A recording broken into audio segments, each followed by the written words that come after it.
नमस्ते दोस्तों, मैं मौर्य वर्षा आपके अपने YouTube चैनल पर स्वागत करती हूँ।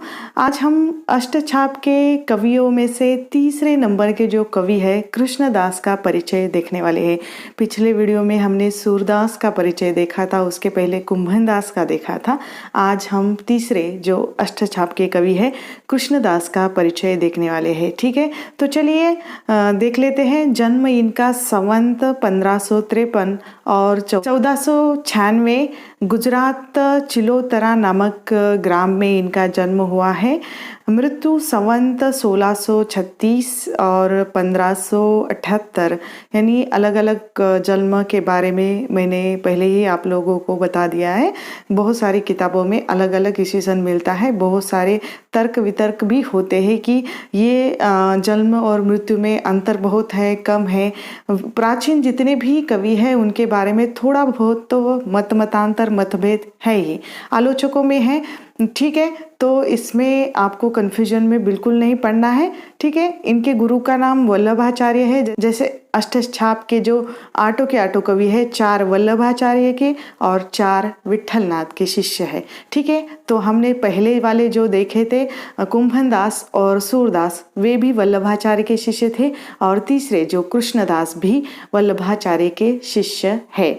ठीक है, तो इनका काल है भक्ति काल। भाषा इनकी मातृभाषा गुजराती रही है, लेकिन इन्होंने ब्रज भाषा में अपने पदों को या अपने काव्य को रचा है।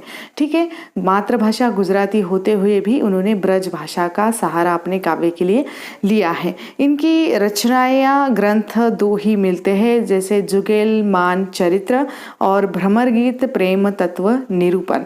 ये 2 ही ग्रंथ मिलते हैं। इसके बारे में भी काफ़ी वाद विवाद है विद्वानों में। ठीक है, इनके बारे में जो विशेष है, अष्टछाप के कवियों में से ये कवि है, जैसे मैंने पहले ही आप लोगों को बता दिया है। कृष्णदास की एक विशेष बात है कि कृष्णदास अपनी बुद्धि एवं भक्ति के कारण श्रीनाथ जी के मंदिर में अधिकारी पद पर आसीन थे। यानी उनके ज्ञान और भक्ति के कारण वे श्रीनाथ के मंदिर में अधिकारी पद पर वह विराजमान हो गए थे।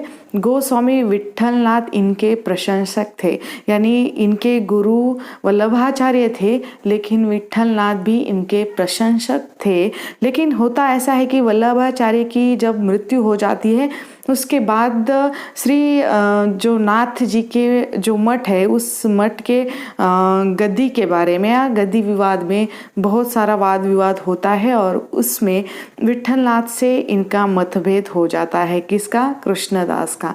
ठीक है, ये बातें इनके बारे में बहुत विशेष हैं, जो वल्लभाचार्य की मृत्यु के बाद थोड़ा विट्ठलनाथ के साथ इनका मतभेद हो जाता है। ठीक है, तो इतना सा ही छोटा सा परिचय है कृष्णदास का। आपको सिर्फ अष्टछाप के कवि हैं इसीलिए याद नहीं रखना है। ये जो कृष्ण काव्यधारा के प्रमुख कवि के रूप में भी जाने जाते हैं, तो आपको इस रूप में भी इनको याद रखना है। ठीक है, तो यहाँ पर हम रुकते हैं। जल्द मिलेंगे अष्टछाप के दूसरे कवियों के साथ।